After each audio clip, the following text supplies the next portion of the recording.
Hello and welcome to My Xbox and Me, episode 300 and I forgot already. 39. I am one of your hosts, MC Fixer, alongside the one and only Too Fresh Crash. Crash, how are you? I'm doing good. I'm doing excited to be here today. I bet you are. I bet you are. And the one and only Mr. Matt P. Video. What a day. What a day. What a day indeed, sir. What a day indeed. To be honest with you, lads, I'm not even going to muck around. I'm not going to... this is My Xbox and Me, our weekly Xbox podcast, blah, blah, blah. Nobody cares, all right? If you're watching the video version on YouTube, hit the goddamn subscribe button, because I tell you what, Crash, I tell you what, Matt, today feels like a day just for me. Just for me. And I'll tell you why. Let me take you on a little story. I started a little podcast called My Xbox and Me. Nearly 6 years ago, something like that. 5-6 years ago. 339 weeks ago, I started this podcast. I've never missed a week. Ever. And let me tell you, the dark days happened. Every week they happened. They were talking about Scalebound's been cancelled. Fable Legends cancelled. Xbox have no games. The Xbox looks like a VCR player. The Xbox comes with Kinect. Today feels like a day for MC Fixer and anybody who's listened to this podcast from the start. Let me tell you, the dark days happened and they are gone. Today, gone for a minute. No, Matt, don't interject. It's story time. All right, stop. All right, No, sorry, don't do that. sorry, Okay, I'll come back. Let me. Okay, one sec. Mm. Today we are rectified. Rectified? No, I don't feel like rectified is the right It's your word. story. Justified. It's your story. You Justified. tell it. Rectified. Vindicated?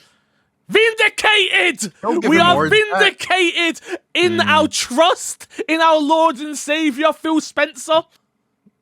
And our trust in the green brand, which is Xbox. I'm not a fanboy, by the way. And our trust in the corporations that are monopolizations. We trust in it all.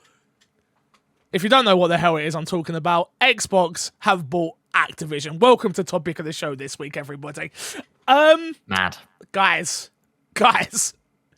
I remember the news when Xbox bought Bethesda. And me and Crash, we sprinted to our little computers and we jumped on a live stream and we had like 900 people watching us at once. Did I exaggerate that number?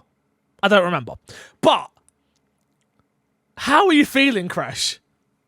A mixed Conflicted? bag of things. Conflicted for multiple reasons. Yeah, This well- is Let's start top level on the fun. I think we do have to have a conversation about monopolization and stuff like that. But let's talk about the fun stuff first. How are you feeling from a point of view of an Xbox player who Xbox have just bought up another gigantic bag of games? How are you feeling? This is really exciting, and the reason it's exciting isn't like exclusive wise, isn't any of that. It's the fact that all these games are going to Game Pass. Like Activision games are now going to be on Game Pass, and I think that's really huge for most people. You know, we always talk about like the people who can't afford too many games all the times. That's who Game Pass is for.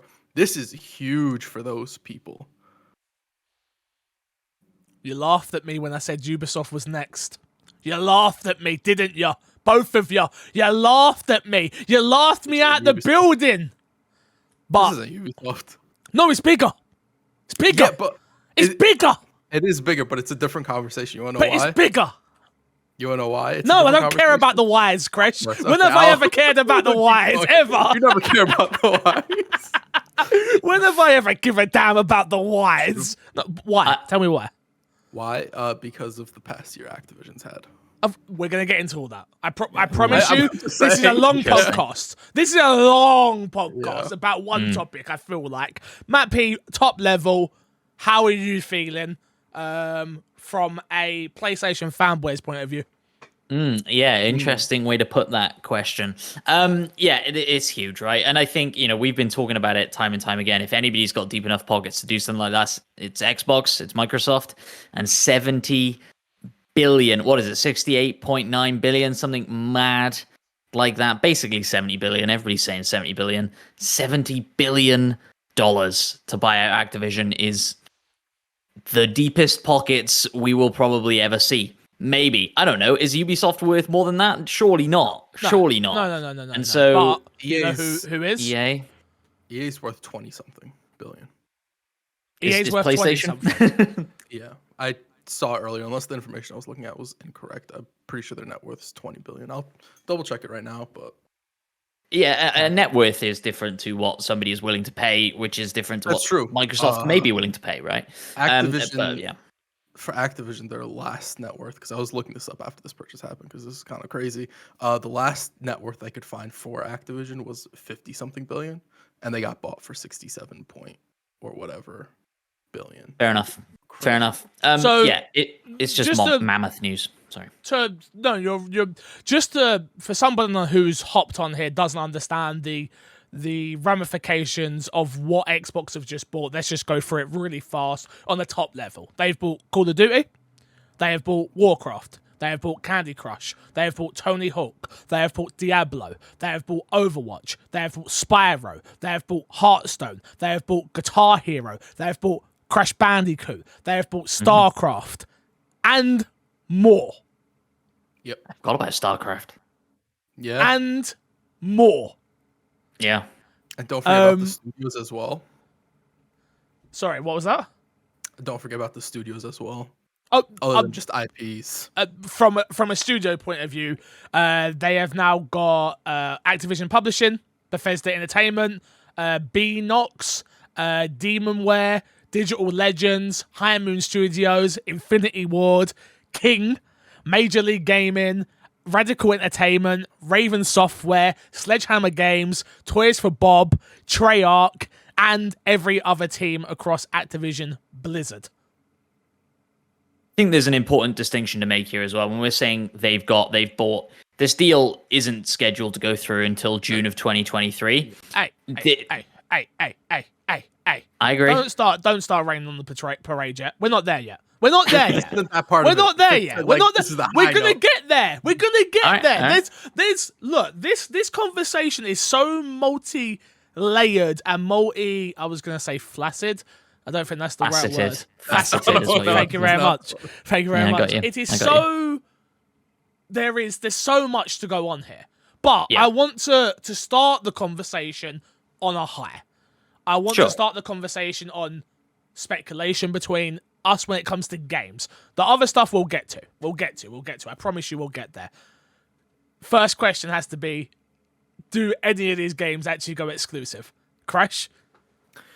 And if so, what ones? There is a quote from Phil Spencer. Give talking it a about- read then. Hit me. Okay. You got it? Yeah. I'll just say to players out there who are playing Activision Blizzard games on Sony's platform, it's not our intent to pull communities away from that platform, and we remain committed to that, Spencer said in an interview. That's kind of a little bit of a vague statement, right? I think that gives way to like Warzone will be still getting updates and all that stuff on PlayStation. And it being Warzone puts it in a really interesting space for Call of Duty because Call of Duty games tie in directly to Warzone now, right? With the new games being updated to those. So it's like, do those games go exclusive? Absolutely not. The best place to play is on Xbox, baby. You want your new guns? You come play on the box. Hell yeah. I think you're right. That would You can have Warzone. You can have Warzone for free, no problem. But you want your guns? You want your levels? You want your double XP Dorito bites? You come to Xbox, baby. Oh yeah. Yeah. I don't know. The only two I could see going multi-platform, and it's only two of them, is Call of Duty and Overwatch. And they have very particular reasons.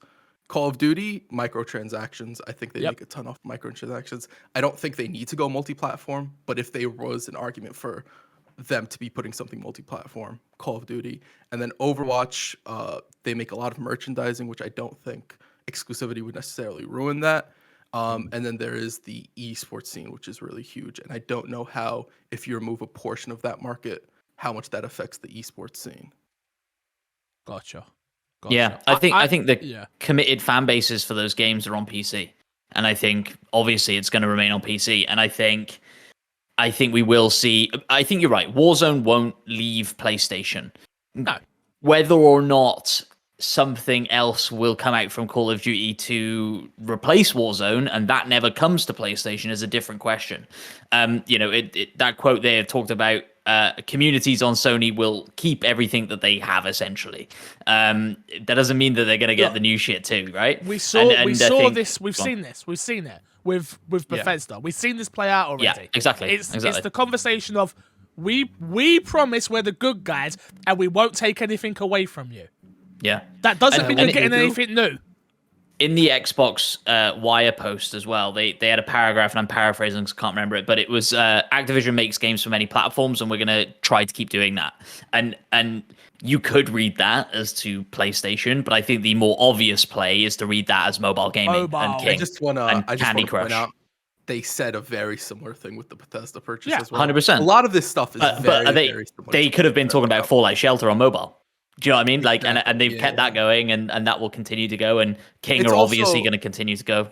It's also Microsoft puts them in place, and like we intend to put this on multiple places, and it's a case of like if PlayStation puts Game Pass on their console, like they can get all of our games. Why?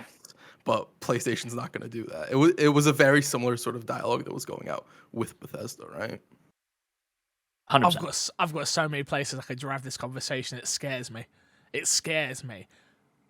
I'm just so happy.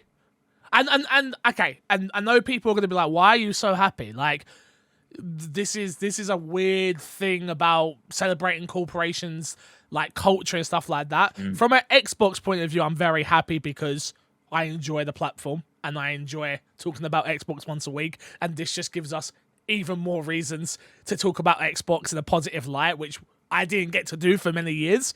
But this also makes me happy because it means your move, Sony. And we've seen it play out. We saw Phil Spencer come out and say, oh yeah, he's totally expecting PlayStation to come out with their competitor. It doesn't matter if you have a competitor if you haven't got any of the games. And this was the conversation we were having last week or maybe the week before about, now they can have Outriders and they can have, Back for Blood and they can have what these AA experiences that are not quite what we expect. When you've got Overwatch day one, Call of Duty day one, World of Warcraft comes to Xbox day one in Game Pass. I don't know how the subscription service works for that. Maybe get a month, whatever they decide. It's coming. It's coming. This isn't I generally don't believe this is a question of if. I generally believe this is a question of when. And to your point, Matt, that I didn't want you to pull my parade. Yes, no, this isn't happening for probably another year or so for everything to finalize in 2023, but it is happening.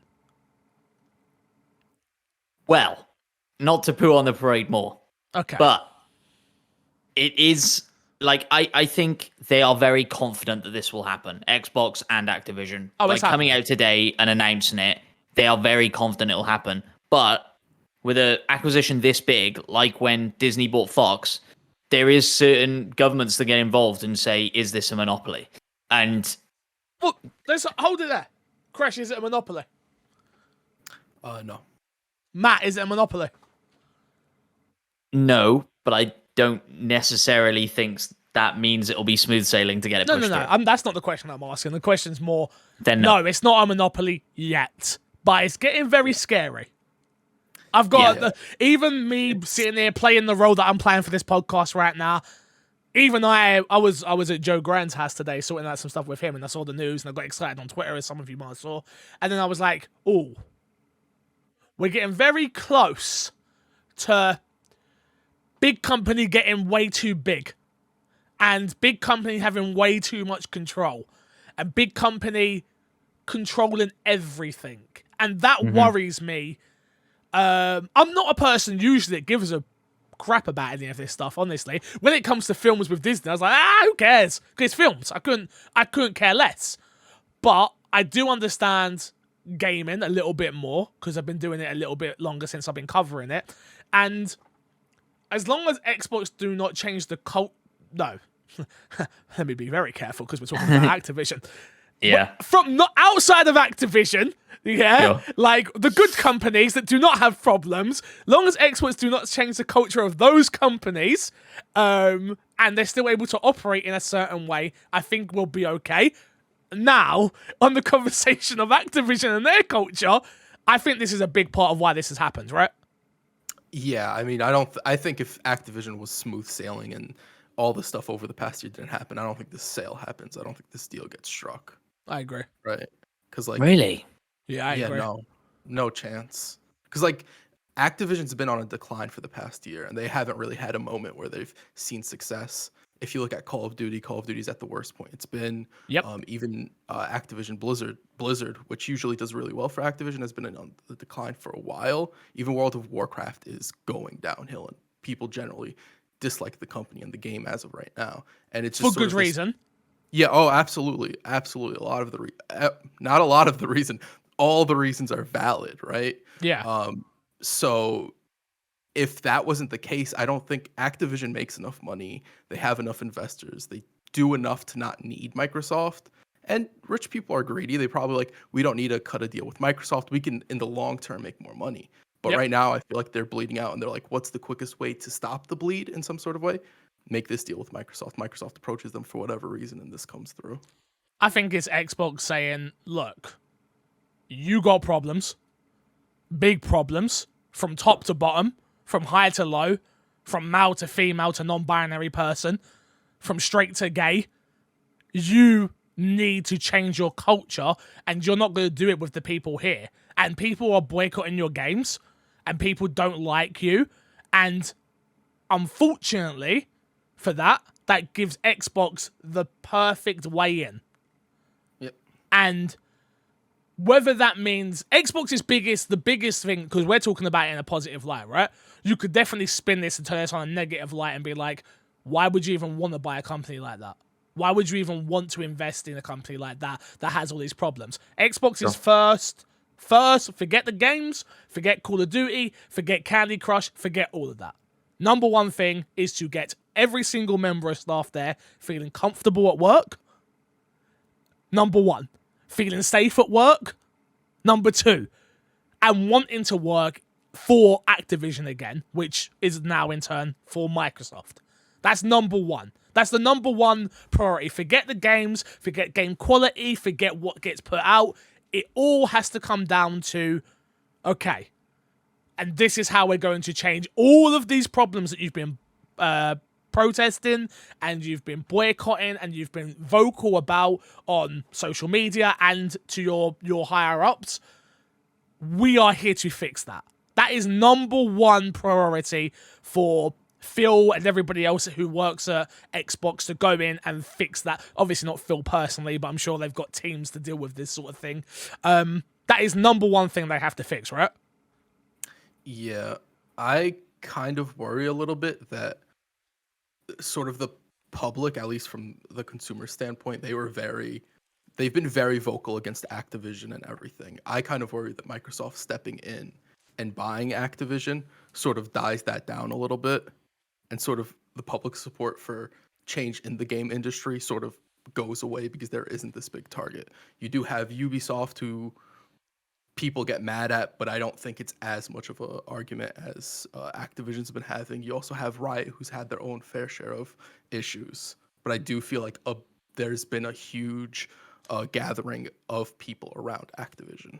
Just to clarify, you're saying that the conversation hasn't been as big at Ubisoft, not the issue at hand. Been there. Yeah, not the issue at hand. That's not what I'm saying. I don't want anybody to be able to clip you up and be like, absolutely. Yeah, no, obviously, like the issues are at Ubisoft as well as Riot and everywhere else, right? Mm-hmm.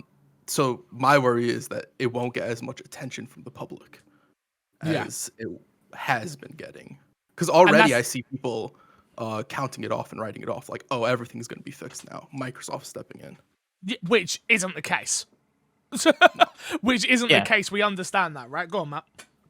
Well, I was going to say, as sort of evidenced by the fact that they put out a separate statement because they didn't want it muddying the water of their initial statement that says that Bobby Kotick's going to remain as CEO. Now, like we've said, June 2023 is when they're putting a date on this to happen. 18 months, that's a long time. That stance could very well change. And I fully expect it to. And I certain things have to happen in business, right? And saying that he's going to stay in as CEO feels like one of those things. I think they would be mad to sort of see this transaction through with him still in that position. Yeah. Or at least without there being an exit plan of getting him out somehow. Sure. We're talking about Microsoft here. We ain't talking about no little baby company. We're talking about Microsoft. So they know what they're buying. They know who the CEO is. They know who the bad apples are. They know all this information's already out there. Mm-hmm. You know, and they know what they've got to do to turn this around, I think. Yeah, I just want to say it doesn't make it feel any better that Bobby Kotick will have this sort of safe route out, if you will. I do know Nadella rich also white put out a people. statement. Absolutely. Nadella also put out a statement that was more favorable to Bobby Kotick and his efforts for change at Activision. It was something along those lines that was like politics of work. It's PR.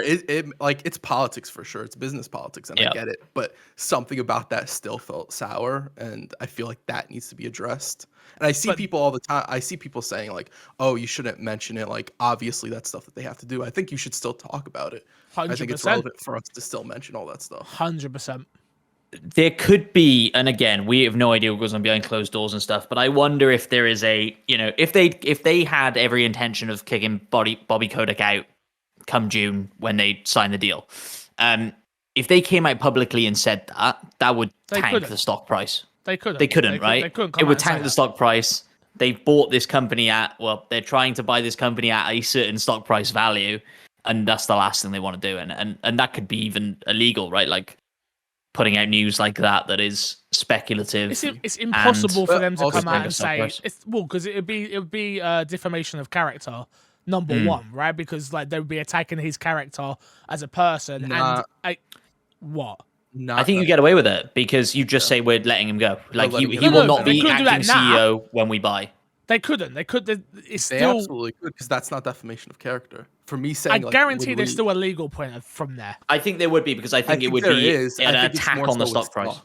Yeah, I think that's. Well, that's not legal. You're talking about money at the end of the day at that point. Then we're not talking about whether it's legal or not. You're talking. No, it is illegal to mess with stock. Like if you put out information that affects stock pricing. Okay. Yeah. I see. Okay, I understand what you're saying now. Yeah.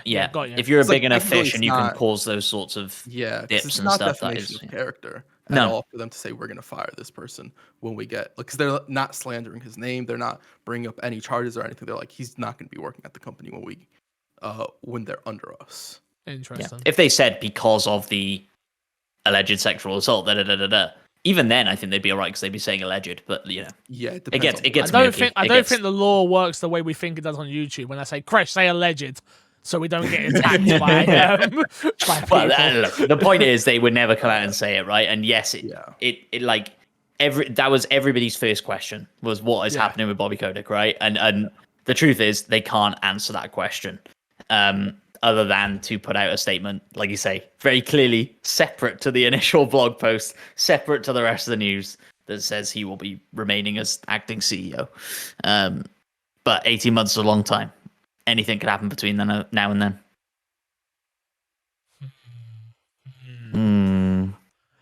I'm still flabbergasted. It shocked me to read it. I read the headline, thought it was fake at first, and then I read it again on IGN, and then I went, "Oh my god, this is crazy."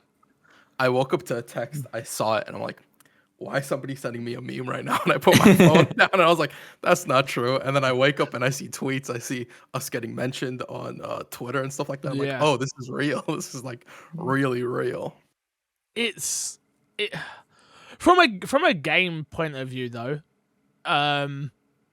do you think it's so wild. I grew up as I played PlayStation as a kid, right? And Crash Bandicoot and Spyro were like PlayStation mascots. Madness. And now we sit here and Xbox had no mascots, and now Xbox own two. PlayStation mascots. well, this is a conversation we had a little while ago, and I think we disagreed on ultimately. But this idea that Xbox has no mascots, and yes, you can argue Master Chief. You can argue, yeah, for sure. But you can argue Marcus Phoenix maybe as well. But that's about it. No. And now you've got Spyro and Crash, which you're right, I definitely think of as PlayStation entities. I wonder if they will lean into that or if they will lean away from it, right? Like, I don't know. Can you rebrand those characters to the Xbox? Of Master Chief just tearing Crash Bandicoot's head off. And we would all know where it met. Crash Bandicoot costume. Yeah, literally that costume, and get someone dressed as of Master Chief, sorry, and it's just him beating up Crash and being like, "We own this IP." Marcus Phoenix could be on the other side, chainsawing Spyro's head off. Don't do that to Spyro. Crash, do whatever you need to. Don't do that to Spyro. Well, look, there's no way they dropped Crash. Crash 4 did really well, right? And the remasters did really well as well. And I think the Spyro remasters did pretty well. Like, I'm sure they're going to bring those into the fold, yeah. Did they do well on mass appeal or on critical acclaim? From like a niche audience? Okay. I think they did. I think Crash. I know in the UK, the Crash Bandicoot collection was like top selling game for a long time, ages. Okay, all right. When we were doing MPD back when we were doing MPD it was once up there a week, a lot. it was always on there, and I was like, why is this always on here? Like, I was thinking more so the latest Crash game. Oh, 4. Because I feel the Toys for Bob one. I don't know. Yeah, because I feel like a lot of those old games have that nostalgia built into them that people will buy them and go into. 100%. Same way they buy remakes and stuff like that. But I don't know if a modern Crash or a modern Spyro would have the same appeal as a remake or something like that. I think. Sorry, go. No, please, go. I was gonna say, just give me those like $40, $30 Spyro and Crash straight into Game Pass. Short, 4 hours. Dude, I think that's the thing that excites me the most. We spoke about over Christmas, we spoke about Game Pass and we spoke about family titles and stuff like that. And it's like, okay, once again, now Xbox have first party games of high quality now. Whether they are exclusive or not doesn't change the conversation of Xbox now own the best RPGs in the world, and they have they have the biggest shooter in the world. Mm-hmm. They own the biggest shooter in the world. Yeah, it's mad. Yeah. Wild. Wild.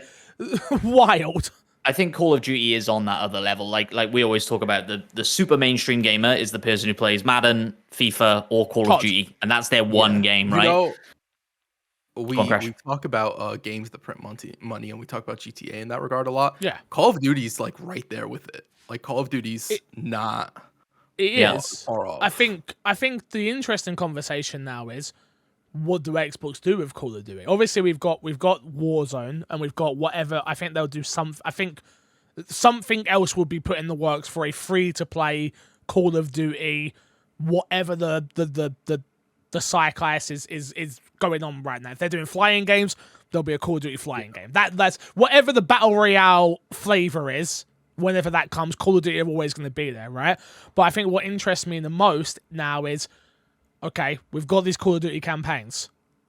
We're not going to charge you $60 for it. Mm-hmm. We're going to put it in Game Pass. We know people don't complete them anyway. So I'm just very interested to see what Xbox do now with the Call of Duty name, and what does that mean? Because there's some people that absolutely adore COD stories and they really enjoy them, and then there's obviously the people who do not give a crap and they just play multiplayer, and then you've got the people who don't give a crap and they just play Warzone. And I'm just so interested to see what Xbox decide to do with all of that. Like, everything that's being said right now about like exclusives and all that stuff, just don't even bother listening to it until that deal is signed. Because I don't believe Xbox have bought this to play nice with anybody. Until Xbox get what they want, which is a Game Pass app on Switch and a Game Pass app on PlayStation. Until they get that, they don't care. They're going to keep doing this. This ain't the end. This isn't the end. I promise you that. Also, even if by the off chance that Call of Duty ends up being multi-platform and not going exclusive, on the slightest of off chances, it's a selfish decision on Microsoft's part, where they probably look at the numbers and they're like, we'll make a lot more off of making this one game multi-plat and turning everything else exclusive. Yes, I think 100%. That's the conversation that we had around Skyrim, wasn't it?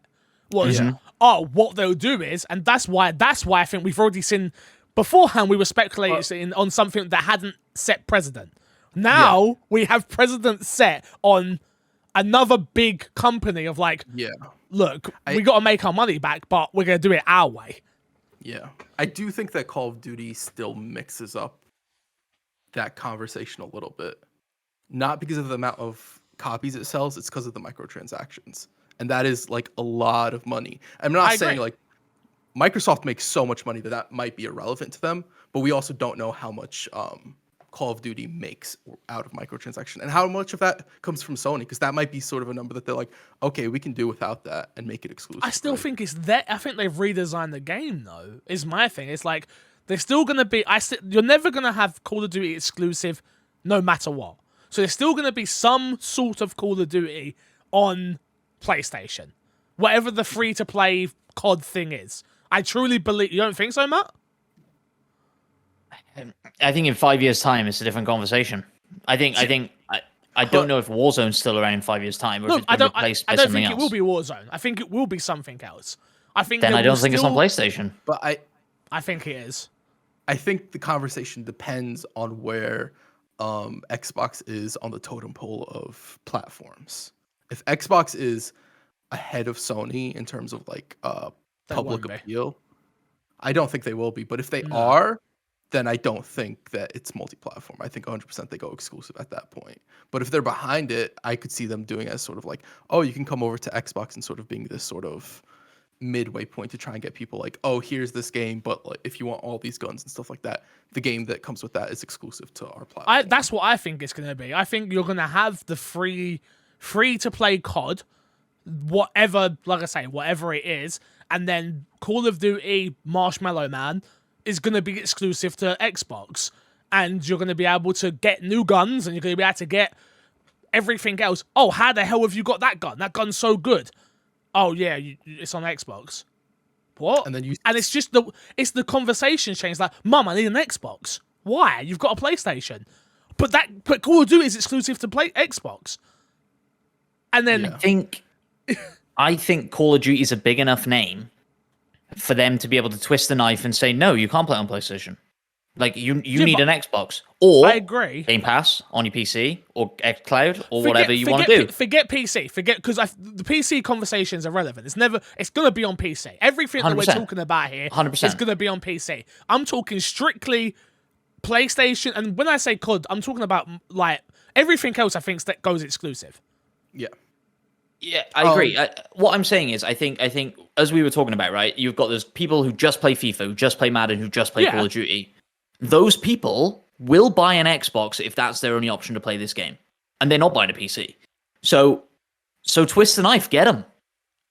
They don't care about where they're playing. They don't care about. They're willing to drop the money on it. I agree. So make them drop the money on it. But I think it's the conversation around what Kresh is saying, microtransactions, right? We know that Xbox lose money on consoles. So selling a console isn't like, as much as it's the big deal to get more people in, which I agree with you on, it's looking at the numbers and going, okay, but on PlayStation, because they're going to have the numbers now. Let's not get that twisted. If they're buying all this IP and stuff, they're buying information as well. That's why it costs so goddamn much.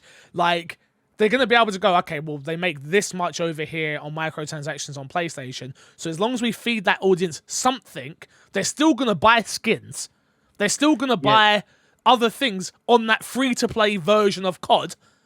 But if you're the hardcore of the hardcore, which you're talking about, Matt, you're going to go and buy an Xbox now. Maybe. Do you get? If you're a hardcore COD player, it happened. We've already seen this happen. Xbox was the dominant force on COD when it had maps. Xbox was the dominant force on Got FIFA really, yeah. when it had icons only.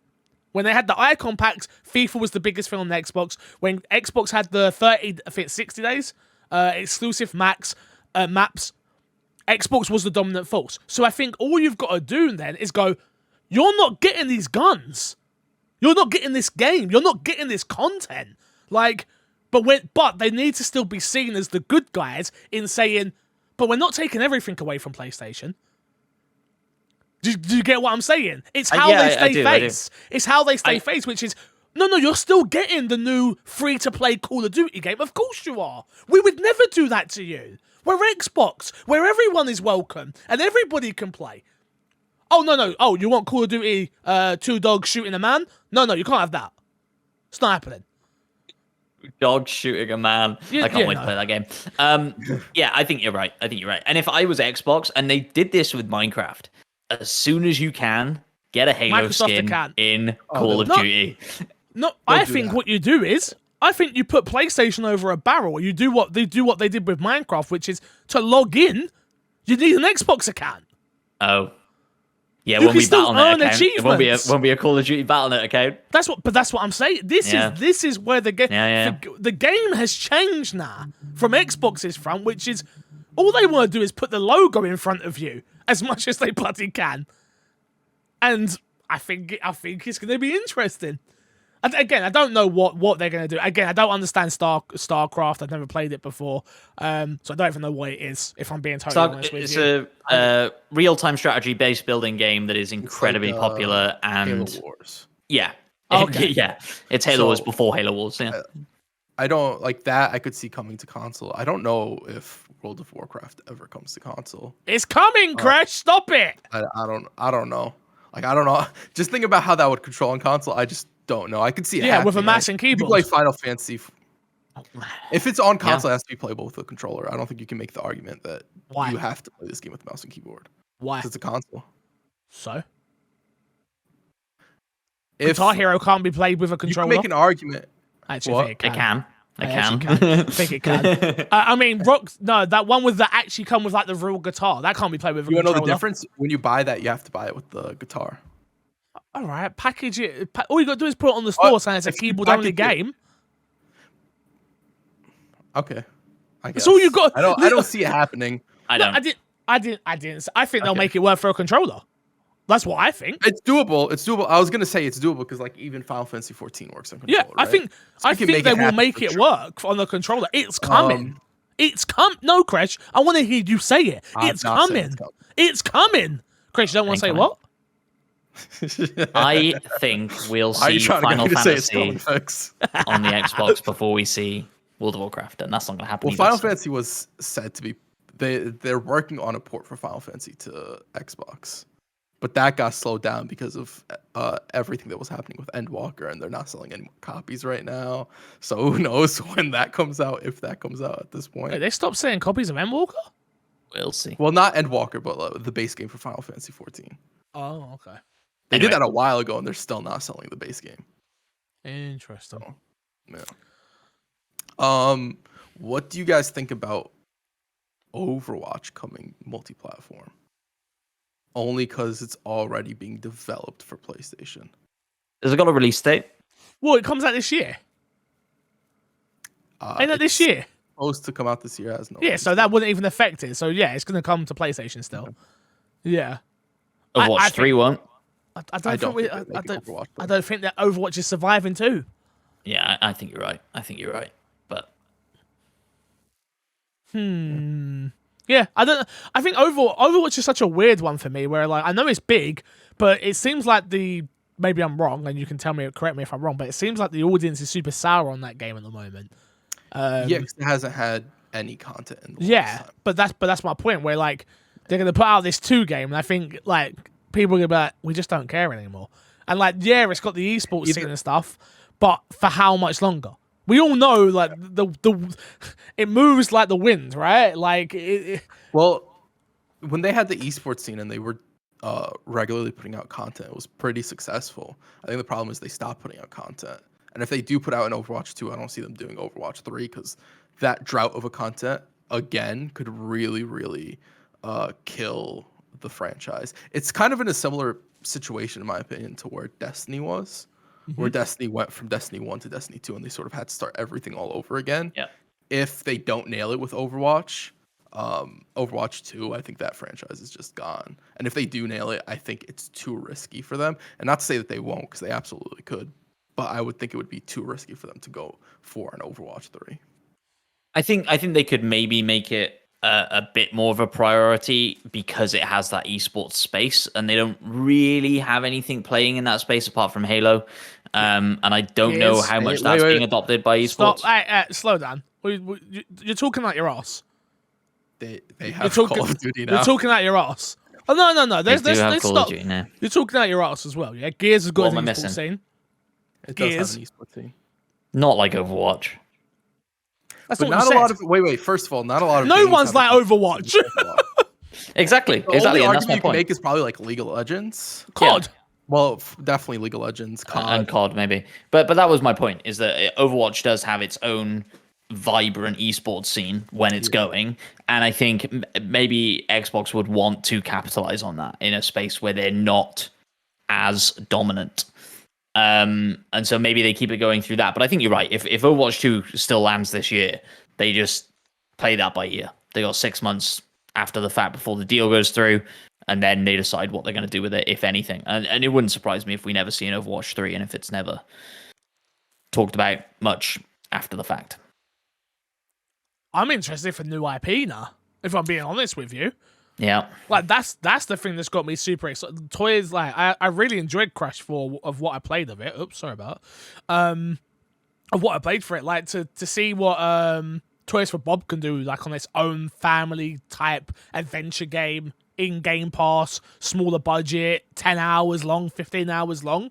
Like, yes, I'd love that. I don't think you see it for a while. Yeah, we're not going to see nothing for a while, to be honest Well, with you. Like, fine. it's the same with Bethesda right now. Look at Compulsion. It's the same arguments that we've had. It's now. Look at the caliber of studios they have. It's now the fact of Xbox want to get Game Pass in a place where once every 2 months, I'd say, they have a big hitter coming out, and now they are in the workings of that happening. Yeah.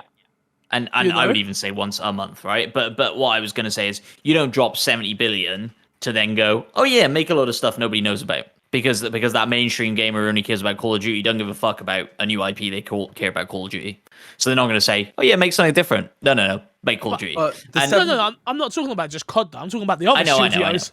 I know. But I think all of that still applies as well. And I think, they have that data now. They have the gunk. That's your 10-hour, 8-hour platform, that's not first party, new IP. That's not first party. All right, fine. But they have that data to go, did that land? No, that's not Spyro would land harder, right? The question of did it land isn't the correct question with Game Pass. No, it's did content. people play it? Netflix. Yeah. Did half of Netflix shows land? No, they don't land, but we pay for it month after month. Yeah, but we pay for them month after month after month. But you've made my example, which is what's the game from Ninja Theory, the fighting one that got cancelled? Oh, it didn't get cancelled. It got released. No, it didn't. It stayed in early access. It didn't come out, did it? I think it did. Oh, did it? You might be correct. Bleeding Edge. I think it might have come out. You're right. But what I'm saying is they were quick to go, oh, here's some content. Oh, you didn't like that content? Okay, we're going to stop supporting it. Like, I think you're going to see a lot more of that in Game Pass more often, where it's going to be studios being able to make a creative risk because it's going in Game Pass. And that's all I'm saying with, like, some of these studios. Like, could you imagine, like, Sledgehammer not working on a COD game, but another shooter? Yeah. Yeah. I'm not saying it's not going to be the case, but I'm saying, could you imagine? I think you're right. The difference is that Netflix started and then either had to buy the IP or start new stuff for a low budget, right? Xbox aren't in that position. Xbox have Crash and Spyro and a million other things at this point. But I think I think it's difficult to justify spending time and money on something new that may or may not land And I think you're right. If they're shorter experiences, maybe they do it. I don't know. I would love that. But it's difficult to justify that time and money when you could knock out a Spyro and make a fortune. But I that's think also, we're still going to get Spyro. Sorry, go on, Crash. yeah, that's also just 2 franchises. They have quite a few studios underneath them now. 100%. And a lot of those studios were just Call of Duty support. They were just support studios, yeah. And then Yeah, there's that's also the interesting, question of, do they keep Call of Duty coming out yearly Year after or year. just bi-yearly? So that's like, okay, we can make these studios do more stuff and we can keep Call of Duty in the oven a little bit longer. So when the product comes out, it is better and we get more of that appeal. Like, oh, look what Xbox did to Call of Duty. It evolved from what it was back when it was a multi-platform game Well, and when Activision was on their own. do you remember? I remember the stories. I don't know. I can't remember the exact studios now from Activision. But I remember there being so many stories of them coming out saying they're so unhappy being Call of Duty support studios, or they're the map studio, or they're like they wanted to make their own games. And I've spoken to devs as well, not strictly at Activision, where they've been in positions where it's like, yeah, I do support for this big title. It's like, oh, do you not want to make your own title? It's like, yeah, of course I do, but that's not what we do now. Where Xbox, and we've got to look at it differently. Xbox are in the service game more than they are in anything else now. It's they've got 20 million plus Game Pass subscribers, we believe, and it's like, okay, we've got to keep serving them content, and they've spent ridiculous amounts of money on these studios now that I think we're just going to get to a point where stuff is going to come out and we are going to start. I do believe we are going to start seeing shorter games come out, especially from Xbox in Game Pass. Yeah. What if, like we're saying, do you think Xbox will be annual? I think a lot of people would like for it not to be. What if it was episodic? No. And it was 2-hour little campaign drops on Game Pass every 3 months. Nope. I'd play the shit out of that. No, because the problem with that is you get into probably an even worse situation than releasing a game yearly. If you're working on an episode and expect it, like, this has to be out in 3 months. Let's make an episode in 3 months. Crunch.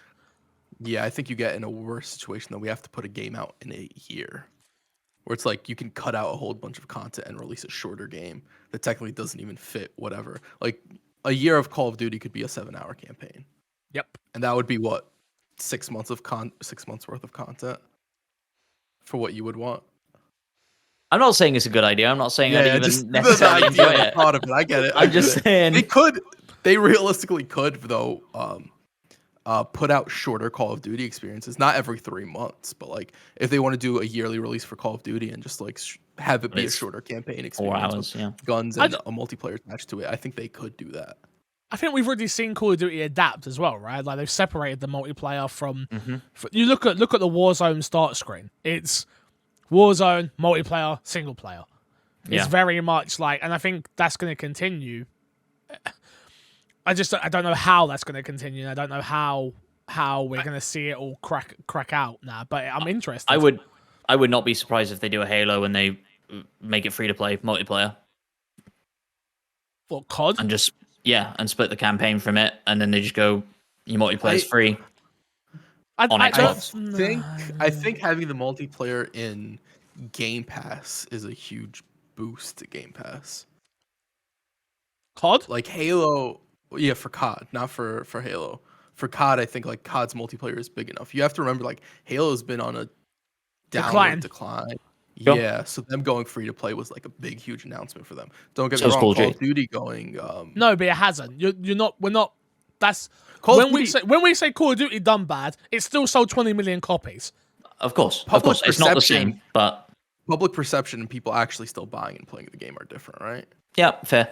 Yeah, that's more so what I'm referring to when I say doing worse. Like Call of Duty has been doing worse in public perception. It might do insignificantly worse in game sales, but I don't think that's even the case, right? They've been doing better and better over the years. We've heard about like, oh, Ghost didn't sell well. It only sold 8 million units, and we're like, 8 million units. Like, you gotta put things into perspective when it comes to Call of Duty's doing bad in quotes, because I think the big thing here is Xbox, from what I can understand and reading in between the lines of what I'm seeing, Xbox are not expecting a return on any of this tomorrow.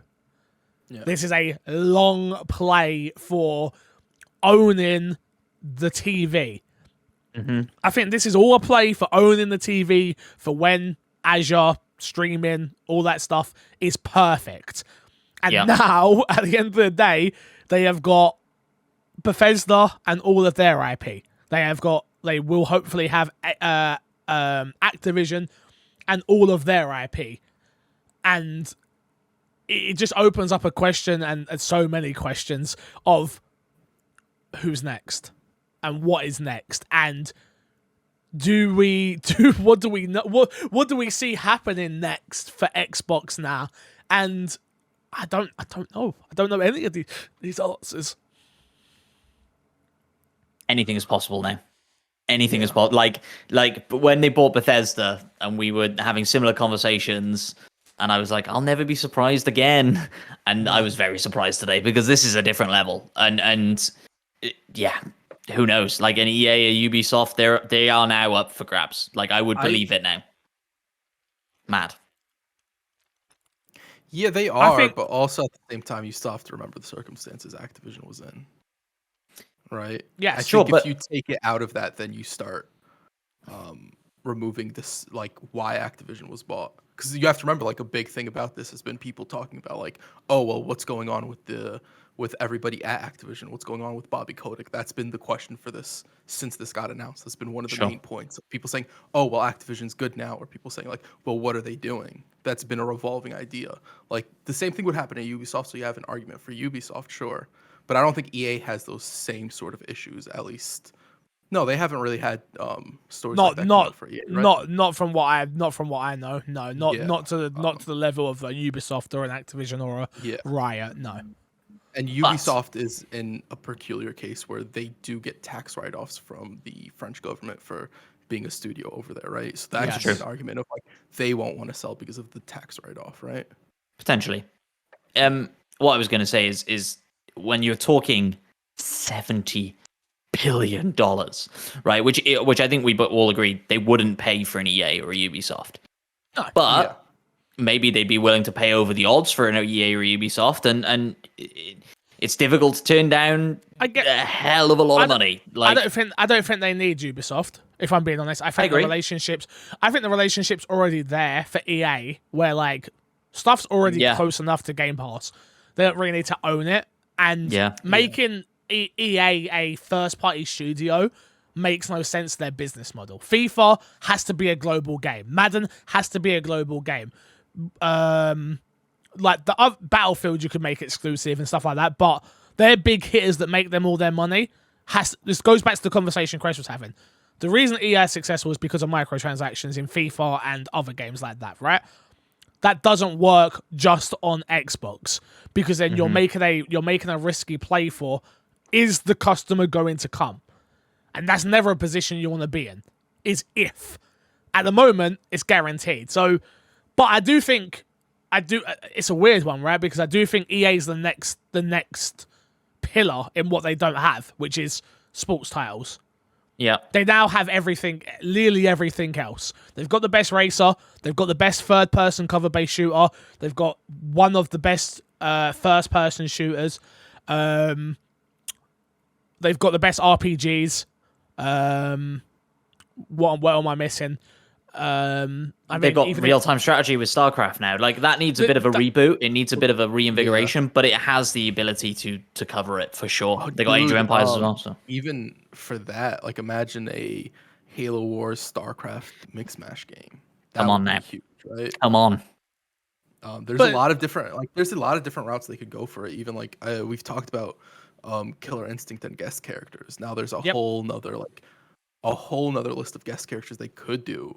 We talked about party games, like a party game where you can play as Spyro and Crash as well on top of other things. Like there's Tony Hawk. Honestly, like this purchase I know opens that sounds stupid, a but lot of different routes for them on stuff that they can do. And if they do want to go, they have this more appeal for a party game, for a guest character in a fighting game, or even like a brawler type fighting game if they wanted to do something not Killer Instinct, right? Yeah, they have the IPs and the notice of these characters. like a week ago, we were laughing at people tweeting, like, imagine if in a world in the metaverse where you could buy a skin in Halo and transfer it to Call of Duty. And we were like, that'll fucking never happen. Well, now it could definitely happen. Like, games like that are similar enough. still I will think those happen. skins could transfer. I agree what- that what I games? ultimately don't. Like Halo and Call of Duty. No, Why not? because it's completely different engines. Like that, No, there's a lot of work. No. He's saying making a. You're saying a Halo skin being in COD, right? That's what you're saying. No, I'm he's saying you buy a skin and you get it in Halo. Oh and no, Call of that's Duty. never gonna happen. Yeah. No. Yeah, because it's different. It's like Yeah, it's it's different what yeah. they have to go for each of those. I agree. You're for now. talking about a person who doesn't make games, Matt. You don't understand. It's not copy and True. paste, you know. True. God. But in 10 years' time, I think we'll be in a very different place. And look, we would have said the same thing about Fortnite and what Fortnite's been able to do with having Fortnite's Kratos different. and Master Chief and this and that. Fortnite's different because Fortnite's that's- all in one engine. Yeah, that's Yeah, all yeah, they've no, built I that agree. from the- I agree. Yeah. No, I get But what do you're we saying. not I get do to a what you're point where in 10 years' time, Call of Duty and Halo run on the same engine? saying. No. No, never. I'm not saying never. Actually, because it's all under like maybe, but I don't think so. I don't think so. Maybe. It's interesting. It's an interesting conversation. It's an interesting conversation. How do you think PlayStation are feeling right now? If you're PlayStation right now, how would you think they're feeling in terms of because they made a couple of acquisitions not too long ago. Obviously, we didn't talk about them here because it not relevant to us to hear. But how do you think that PlayStation are feeling after hearing this news? They're like, yeah, you guys got all them Activision games. We have Final Fantasy VII Remake. See us later. It is that weird. I think. I know you're joking, right? But I think it is kind of seeing where the two different companies are going, which is like, we're a Japanese company. Our audience cares about Final Fantasy. Xbox are like, we're a Western company. Our audience cares about Call of Duty. And you're seeing, but it's interesting because Xbox do have the money to buy these companies where Sony haven't bought Square Enix. Yeah. And they should. They should. If the conversation, would it break my heart? Absolutely. But if you are PlayStation, they've got to be looking around going, we need to buy something here. Because they might buy it. Yeah. They might buy it, and we're in trouble if they do. Yeah. I don't. I assume that Sony's worried right now, right? To some They degree, gotta you be. have to be. Yeah, Activision's being bought, but I also think Sony has.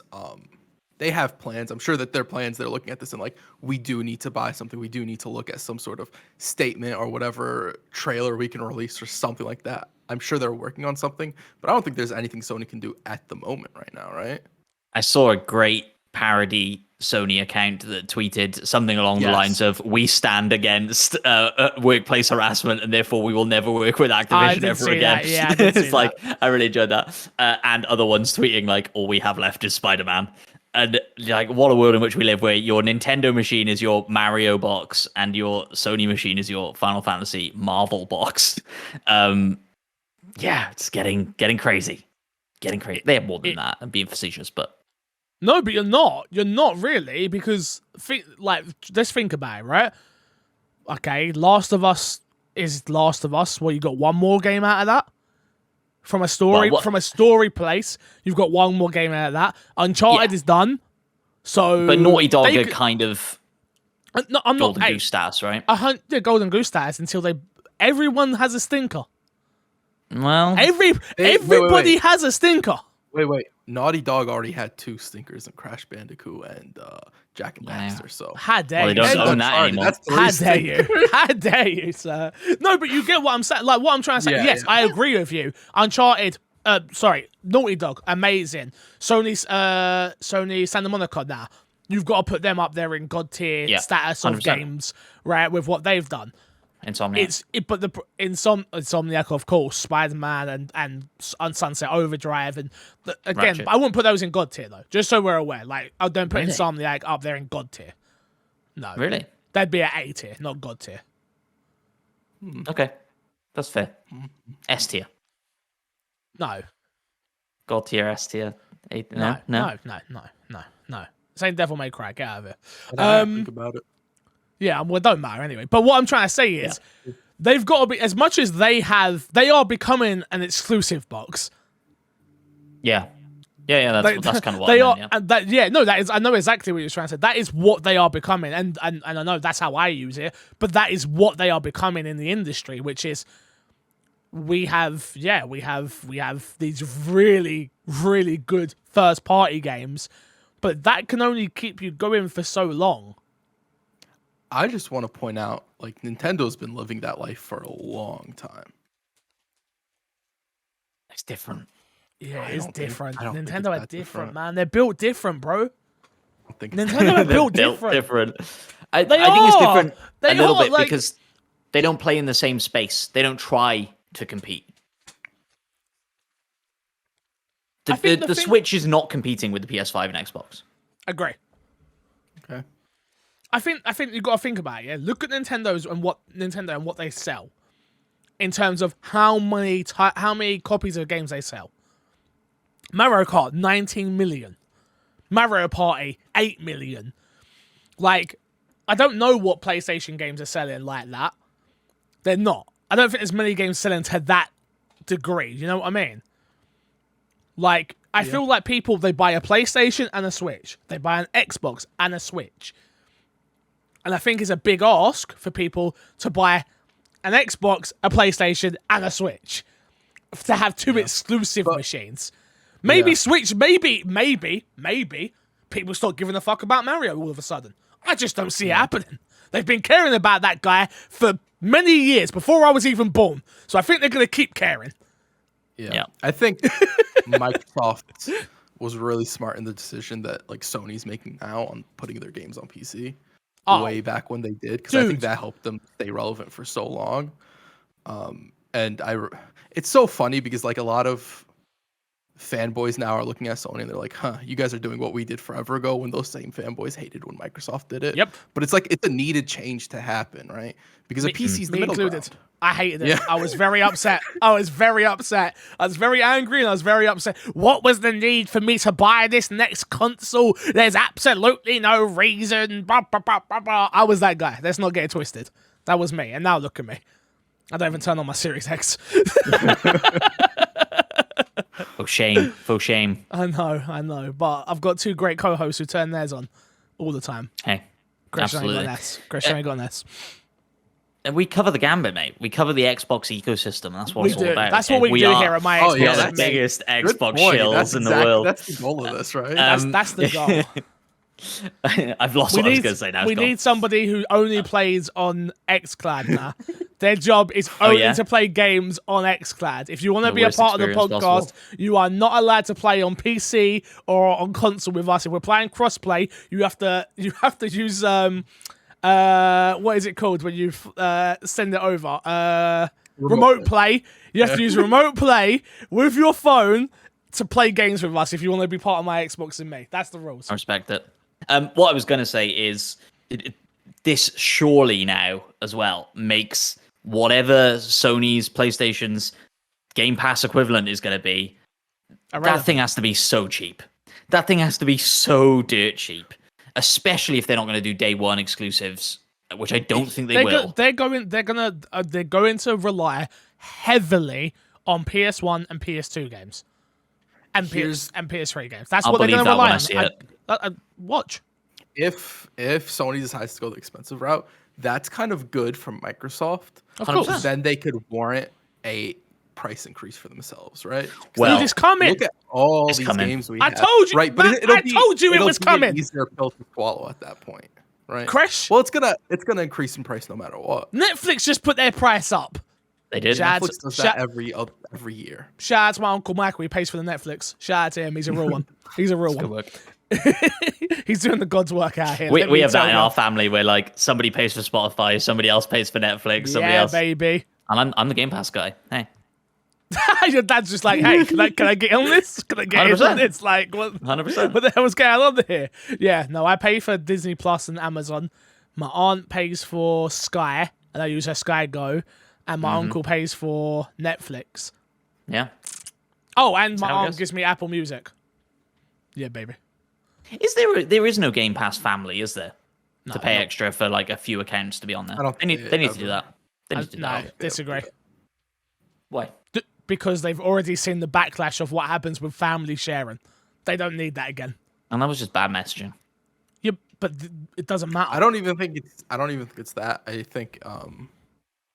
I think they would lose so much potential money off of doing that. Because you could technically right now Game Pass for 2 people, right? 2 people. Yeah, that's what I do. Yeah. Can you? I think if you do more than Yeah, that, I think you can't do more than that. It's impossible. Yeah, didn't know that was the thing.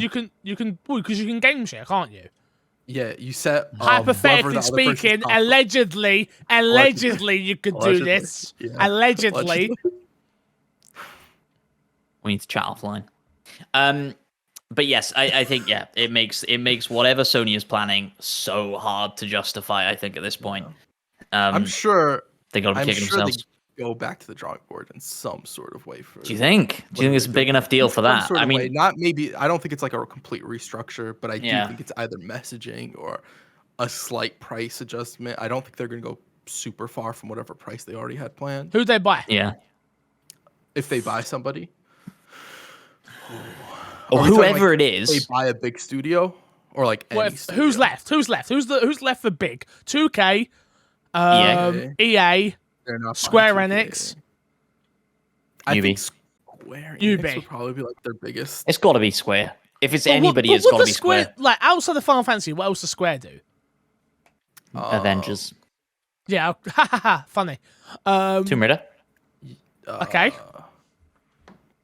Yeah, like they publish a lot of games. They published that Blandon Blair Wall blah game. It's mostly like Japanese type of games that they do. Sega, get Sega. Okay, yeah, no, that's fair. That's a fair question. That's a fair argument. Sega, Square, Capcom. Well. Oh, I'd be peed if they got Capcom. Yeah, I would be too. I'd be peed if they got Capcom. Do you know what? No, do you know what? Let me take that back. No, I wouldn't. I'd really like them to go get Capcom. Give me a goddamn reason to use this machine. Well, give me a reason. And if that means you got to go buy Resident Evil, then cool. I will play it on my PS5 and PS6 and PS7. That's just you though, Fix. They don't care about just having very specifically you, because you're the only person who cares about Resident Evil anymore. They'd stop making Resident Evil games. They'd realize it's a waste of their time. How dare you both? Be the best thing they could do. Capcom. Disrespectful little rats. Yeah, I mean, who do you think Xbox go for next? It won't be to this level again. No way. Yeah. There's no way. This point, no. There's no way Satya Nadella is just going, yo, Phil, what up, bud? How you doing? You want another 70 billion or whatever it was? No way. They just find it down the back of the couch Microsoft cushions. have? No. How much more money do they have? Infinite. It's essentially infinite money. They don't have infinite money. They don't have infinite money, Matt. It's not how the world works. Let's see. What's Microsoft net worth? What are they worth out here? I'm pretty sure I would a lot. Go on. No, of course it's a lot. Of course it's a lot. But like infinite's just not gonna happen. That's not it doesn't come up on Google infinite. Go on, Matt. What are you gonna say? The next studio I would love for them to buy, and it would almost be a pure spite play, would be Square Enix. Yeah, I agree. Like steal Crash, Spyro, and Tomb Raider. Steal them from PlayStation. Leave them with nothing. Leave them with Spider-Man. That would be a huge blow. And Wolverine. Leave them with Marvel, which is a big deal. Don't get me wrong, but like, actually, no, you're taking Avengers, so not that is equivalent. I don't think Xbox would want it to say you can keep that one. Yeah, let them keep it. Let them keep it. Go on, Crash. This is saying Microsoft's net worth is $2 trillion. Which basically translates to. But that's infinite. not all. That's not all liquid and stuff like that, right? They let us know when they called Halo Infinite. You know, it was all part of the plan. No, we've got infinite money. We have infinite money. Our money never ends. Yeah. I mean, like if you're saying like they have infinite, that's not. I'm pretty sure the number you want to be looking for when they buy stuff is equity, which I think their equity is about like a little under 500. Actually, I don't know. I 500 don't know billion? what billion. their equity is, but equity would be what you are looking for. I'm The pretty point is, 70 billion is a lot of money. Sony can't do that. Xbox can. And you're right, this isn't the end. They have more. And I don't think we'll see anything bigger than 70 billion by. Because that's just so much money. Nothing's worth that. I would mean, even but argue it that is. Activision isn't worth that, surely. I don't know. No, it is. It has to be because Xbox. How are much not was done. Minecraft was like Two was that- billion, wasn't it? 2 billion for Minecraft. Yeah. Sam, I think but that was. that was- Wait, can you check that, Crash? I think it was 2 billion. Can you Google that? I think- Well, Bethesda I'll was Google it. 8, right? Bethesda was 8 Yeah. billion? believe so. 8.5? 70? Is Uh, Activision actually worth 70 billion? I mean, apparently it is, but What's that? Sorry, I was mean, I right? yeah, Was I right on that? 2.5 billion. 2.5 billion for Minecraft. For And what was Bethesda? Well, Bethesda was 7 point something. it was a 7.2, I think. wild. So how is Activision worth 70? I don't buy it. Activision's I worth don't 70 think- because of Call of Duty. Oh, Matt, World of I'm Warcraft, forgetting about Candy Crush. I'm forgetting about Candy Crush. That's on Candy me. Crush. I've, like, you're, but you're, I I think think maybe- I you're think- undervaluing how much COD is worth. Like, Yeah, I also think you undervalue World of Warcraft. For the longest time, it was the biggest MMO, one of Of the all biggest time. games, highest player base, like consistently I get for it. the longest time. I don't get think it. you do get it. I don't think you understand the gulf of wealth that is Bethesda at 8.5 or 7.5, whatever we're saying it is, and 70. Yeah, No, because yeah, Bethesda Greg. sells games. yeah. Activision sells microtransactions at a high scale on multiple games. Yeah, that's fair. consistently. That's fair. And like I said, I was forgetting about Candy Crush. Candy Crush is the one that does. I wonder Haley's what is dad the in one the that other prints the most room. money. Yeah. Haley's Oh, dad in the other room has given Microsoft now 10 billion on his own from these microtransactions in Candy Crush. Trust me. I was going to say, you're laughing, but I bet Candy Crush is the highest like No, I think COD turnover number year one. on year. Could have been Nah. both my parents play Candy Crush, right? Yeah. Neither of them have spent $1. They're They lying. got Albanian Though. in their They're blood. lying They're to not. you. No, They're lying to you. They've- They're lying to They've you. never They are. spent money on it. I promise can you. Yeah. guarantee Do you know what they're I doing? can They're guarantee you. telling you this, yeah, but they're I can actually hiding their guarantee you. bank statements from each other. We can have a It's- conversation off the podcast. They sell ads on Candy Crush. I can guarantee you they don't. They sell ads on Candy Crush. Your parents are paying sure. with their eyeballs. Oh, he got you there. That's no time isn't payment. Time's Despite luxury. being That's in its exactly 8th year on time the is market. money is one of the most famous sayings of all time. Yeah, Crash. it's an incorrect thing. Here you go. Okay, so despite being in I its don't like eighth it. year, despite being its 8th year on the market, the original Yeah. Candy Crush Saga is still the leading game in the series, generating a revenue of $473 US between January to September of 2020. Is that Hold on. million? We need you to reread that because you just said $473. Sorry, $473 million. Thank you. Half a Up billion. to date, or in the year? No. But Matt, I don't think. Yes, I agree with you, but I'm saying that's January to September in 2020. Yeah. So no, but you're saying how is it worth that much? No. I'm saying I think it's the highest revenue. That's more than Call of Duty made in that time period. I don't think they would put out Call of Duty. How much Call of Duty makes? I don't think they Call would of either, Duty, Call of Duty series has made over 27 billion since 2003. So 27 Quick billion math. divided by what? Talk to me. I'll do the calculations. but basically 10 years. So you're saying so So that's 2 billion a year, roughly. Okay. How many So it is more zeros than does a Candy Crush. billion of? So it's a lot. It's about can't- 3 times more than four It's, times more than Candy Crush. Supposedly, if we are taking that as actual maths. Billion is 9 zeros. 9, 2, Yeah. 3, 4, 5, 6, 7, 8, 9 divided by What's what? this podcast become? 10. Yeah. Yeah, so it's 2 billion a year. 2.7 So- billion a year since 2003. And that's probably going off of just copy sold. 'Cause Okay, a lot Call of of- times when you yeah, get I- stuff like that for games, it's copy sold. Activision Blizzard have announced that Call of Duty franchise has generated 19.5 billion in since 2000. So that's no billion pounds. Sorry, that was pounds and $27 billion. And when was that put out? That the 21st of February. No, the 5th of February 2021. Sorry, words are hard on this podcast this week. I apologize. It's very, very difficult for us to extrapolate out what that means. You know, when we're looking at 9 months of Candy Crush sales versus 10 years of Call of Duty. It absolutely is. Is it? No, I don't think it is. I'm willing to concede that at least means that Call of Duty probably makes more money than Candy Crush does in the same time period. I'm willing to concede that. But thank you for being so humble. Candy Crush is a big moneymaker, is my point, for probably very, very little effort. Very little effort.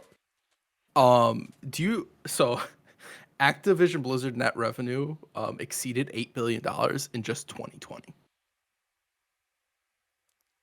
Sorry, wait, say that again? So hold on. Activision Blizzard net revenue exceeded $8 billion in 2020. 8 billion in 2020. 8 million. 8 billion. Billion. With a B. In 1 year. And it's all thanks to Call of Duty, World of Warcraft, and Candy Crush. All right, but that's speculation. You read on then, I appreciate it. But that's... they don't go on to say these are the top 3 earners, right? Allegedly. But which I believe they're the top 3 earners. Do I? Do I believe that Warcraft is in that top 3? Yes. What, Matt? Who are you? And do you understand games? Apparently not. I'm starting to. You're not. I don't think you're getting it. World of Warcraft works on a subscription service. Warcraft. Yes. Still. Okay. Yes. Fair enough. I didn't know that. I didn't know Where that was still a have thing. you been? I've not played World of Warcraft. And the expansions cost like a bomb as well. And like, I'm on my Xbox. I'm not playing on my PC. Okay, like you folks. They sell skins in World of Warcraft now. They do all sorts of stuff. You can power level your character. They have so many microtransactions. I thought World of Warcraft was basically dead. All right, I'm sorry. I bet you've People read. who play World of Warcraft say it's dead because it has like 6 million players or something like that. Okay. I don't even know if it's at 6 million. It might be less than that right now. I don't know. Anecdotally, I don't know anybody who plays World of Warcraft. I know a shit ton of people who play Candy Crush. World of Warcraft's player count was 4.88 million in 2020. I tell you what, if you enjoy maths and numbers, this is the episode for you. My God. No, I think this is important. There's I people agree, out there who are not going to quite understand, because I think you're right at asking the right questions, which is, why are they worth this much? Why did Microsoft pay this much? And I think the conversation here is, they have the biggest shooter in the world now, Xbox. They have the biggest MMO in the world now. And they have the biggest casual mobile game that every grandma, sisters, brothers, nephews, cousins, everyone bloody plays this stupid game. Yeah. And you know what? Those ads in Candy Crush are going to quickly become ads for Game Pass. Yep.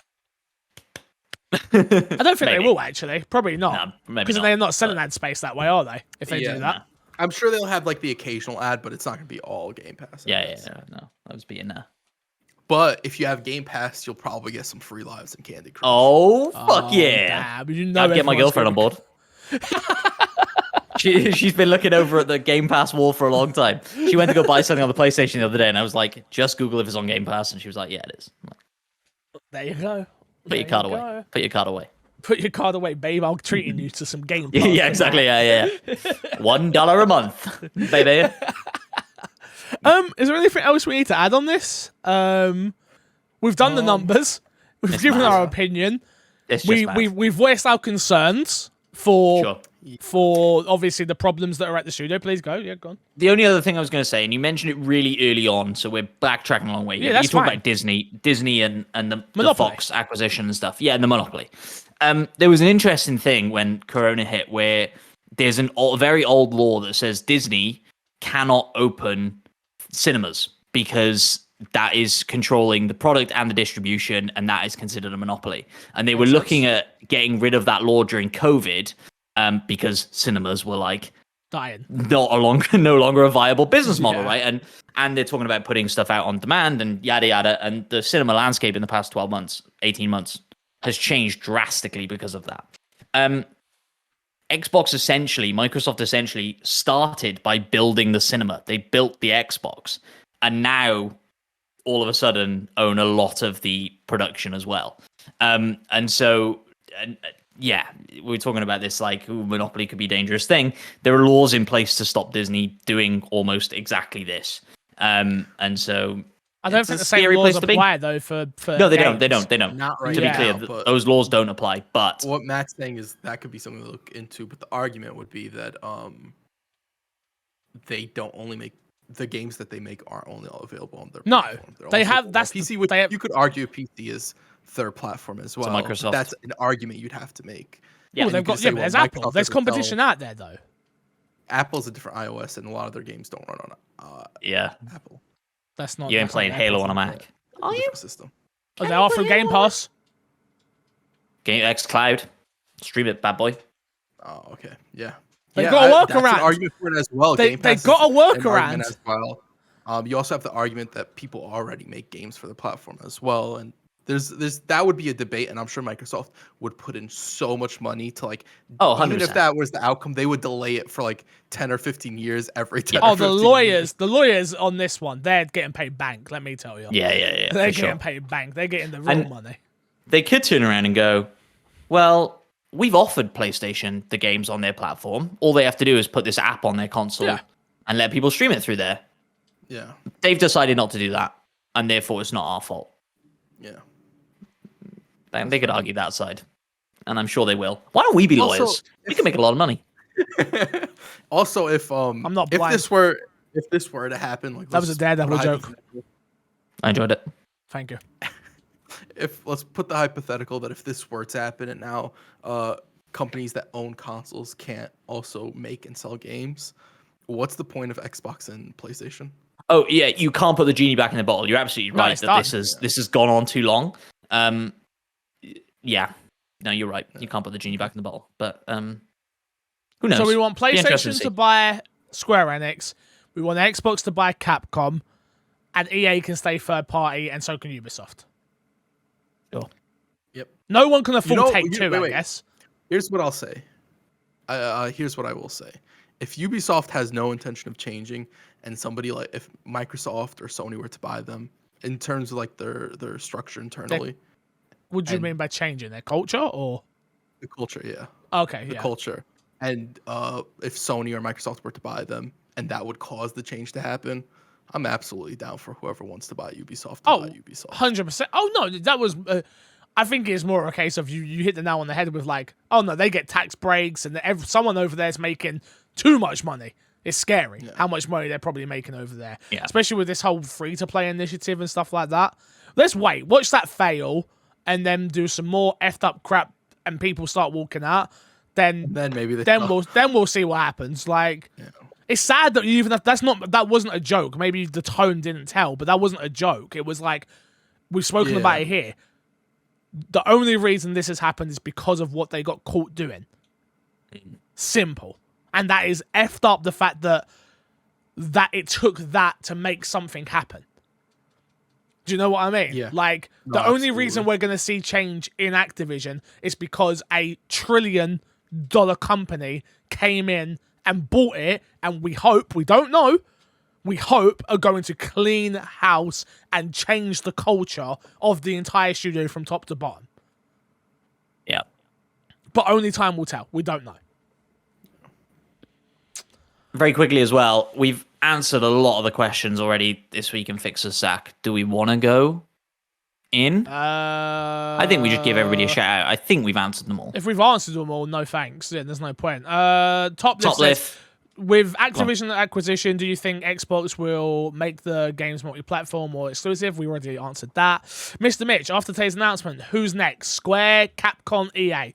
From that question, I think Capcom are next. I think for Capcom, somebody. I don't think it will be Xbox. I think more PlayStation. But I think Capcom are next, yes. Mm-hmm. I was going to say, I think they're the easiest buy. Agreed. Of those three. Yeah. Agreed. Yeah. Who's next to you guys? Capcom, you agree? Yeah, I think out of those, I think out of in general, like the bigger studios, I think Capcom makes the most sense. But then Capcom's also been having a good year. Capcom's a Japanese studio. There's like I don't know, we haven't seen a Japanese studio of that size get bought yet, right? Nope. So like until we see that happen, and especially if we see Microsoft buy a Japanese studio like that, then it's like it opens the door for a Capcom or a Square Enix to be bought by Microsoft as well. The possibility, and more so the speculation for us to be able to make that, right? Because speculation and possibility are two different things. Agreed. Ken Doyle said, are there any companies you'd prefer to be bought? Prefer to be bought? No, not really. I'll be honest with you. I feel like there's a few indie devs out there that are doing some really good work. I'll tell you who I'd like them to... No, I guess technically I'd like them to go get Don't Nod. Yeah. I think that would, but that's Square Enix, right? I think so. Actually, yeah. They published the game. They published Tell Me Why together, but isn't that Square? Don't Nod. I'm checking right now. I can't think. I think a story-driven studio, would be cool, especially in Game Pass. I think Tell Me Why did really well. I've really enjoyed the way it came out. I enjoyed it as a game. I'd like more experiences like that on Xbox and in Game Pass day one. So yeah, a studio like that. They obviously wouldn't be able to go get the Life is Strange team because that would be part of Square. But yeah, I'd like a studio like that. Yeah, I think it's an interesting question what you'd prefer to be bought. I think I wasn't thinking about it this way before, but like hopefully, and we don't know, but like hopefully this is a bit of a life raft to the staff members who are really struggling at Activision. Like hopefully this really does change things, expedites that process for them. And so no, like this is the hopefully the perfect time and studio to buy. Publisher to buy. Yeah. Don't know who they own by, Crash. Did you find out? They are not owned by Square Enix. They made Life is Strange in collaboration with Square Enix, and Square Enix owns the IP for Life is Strange. Got you. So they're still independent? Yeah, as far as I can see. So I'd like them to go get Don't Nod then. Because I liked Captain Spirit. I liked Tell Me Why. Yeah. I'd like them to go get Don't Nod. That'd be a studio I'd like. Yeah. That's fair. Luke Elderslayer says, does this acquisition let Activision off the hook and have set a bad example for the rest of the industry? Bodyknock has been confirmed to remain CEO instead of people talking about the disgusting culture of Activision Blizzard. We now are only talking about this acquisition. Well, I hope, Luke, that we here at My Xbox and Me did a good job of having a conversation around everything and not just the acquisition. As much as I had fun at the start and I was very happy, I think the serious nature of the disgusting behavior that happened at this studio and across all studios and across industries, not just in games, but all industries, is being spoken about more. And I hope we here at My Xbox and Me had a balanced conversation about the good, the bad, and the ugly, and not just the good. Something that we get, I think, me and Crash have spoken about it, and definitely something that we've been internally having a conversation about of like the stories we cover and how we cover them and trying to hit on big topics on things that we think we can have a sensible conversation around. You know? Yeah. Like, I don't think it's fair. And I have definitely come under fire for it by a few people. Like, oh, you didn't talk about this. And it's like, well, I didn't know how to talk about that. And I didn't know what to say on that. So it was best for me not to say anything because I didn't understand it. But when something is wrong, I feel like we usually have a good conversation about whether it being right, wrong, anything in between. And I think that's what we've done here. So I hope we didn't do that, though other people on Twitter may be doing that. That isn't something that we were doing. And yeah. Well, I think I've actually been surprised today at like I said, that first question everybody had wanted to ask was what is happening to Bobby Kotick, right? And I think maybe your sort of average consumer on Twitter isn't thinking about that. But I think the press has pushed on that today, in general, and I think that's a good thing. I haven't seen an article talking about this that hasn't mentioned it, and so I don't think they'll get let off. I wonder how much we won't hear about it, especially if Xbox are actually getting involved in the court case, which maybe they won't be. Microsoft are actually getting involved in the court case, maybe they won't be, because like we say, it's a long way off yet. Sorry, I wouldn't be surprised if Microsoft doesn't finalize the purchase until the court case is done.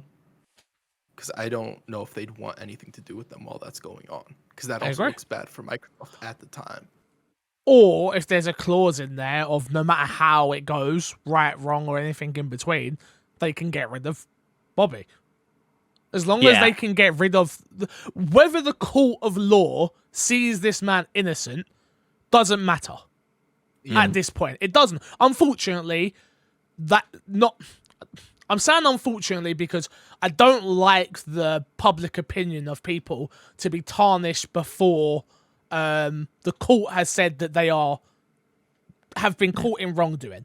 Because, innocent until proven guilty. Yes, because only, and I'm not talking about just Bobby, I'm talking about people in general. Yeah. Because I know of too many horror stories of people's lives being ruined before the court's even been said, and they get caught not guilty, but forevermore they're known as whatever the thing is they've been called. Yeah. In this case, and in this instance, I think it's pretty clear cut that this man is a horrible human being, and has done some inappropriate things.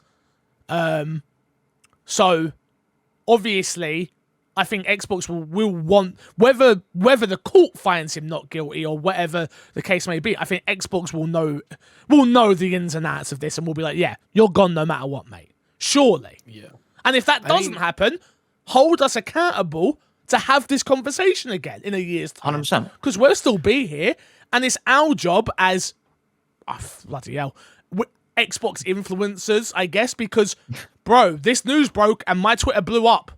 Yeah. Like, the My Xbox and Me Twitter, we were getting tagged. People were saying, we can't wait to hear your opinion on this. So, hold us accountable in a year's time to have this conversation, and hold me personally accountable to reach out to, I know a lot of higher ups at Xbox because of doing this for a long time and figuring out that information. So, and I think if we do ever get Aaron Greenberg on the podcast or Phil Spencer or whoever else, nudge me to be like, hey, ask the questions. And if I'm able to ask the questions, I will. You're not always able to. It's how PR works sometimes. You're not always able to ask the questions. But if I'm able to, I will. Yeah.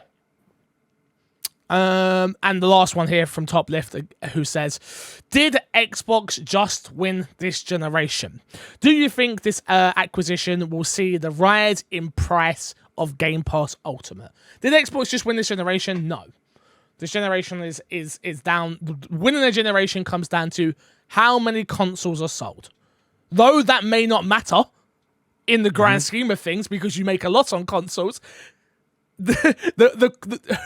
How many people have bought your console is what determines if you won or not. Not how much money you made. Unfortunately. Because did Xbox, like, winning a generation is very, not to be mean, but it's kind of like a child's argument. 100%. Of like, whose dad is stronger? It's one of those things where it's like, it's whatever. My dad's stronger. Fix's mom's stronger. My mom is the strongest one of all our dads here, let me tell you. 100%. So Fix is right. Like, whoever wins the generation, and winning the nobody wins a generation really. But if you were to really like give it to somebody, it would be whoever makes the most money realistically. That should be what determines who won the generation. Yeah. But we don't do this. Who sold the consoles? Yeah. Exactly. What I was gonna say, because I do think Xbox are trying to shift that conversation from, because I agree with you, it was who sold the most consoles to where a gamer's playing. Because that could be people who don't have a console but have a PC, but they're playing xCloud and they're playing Xbox games. Forget that. Doesn't matter. That's not the conversation. You're changing the argument. The argument is who won the console generation. It has to be. One thing we didn't mention, Game Pass has 25 million subscribers now. That came out with this whole story as well. Oh, huge. Okay. Yeah.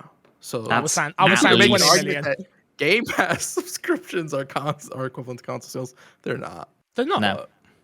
But that's at least $25 million a month. If everybody's paying $1 a month, Minimum. and they ain't.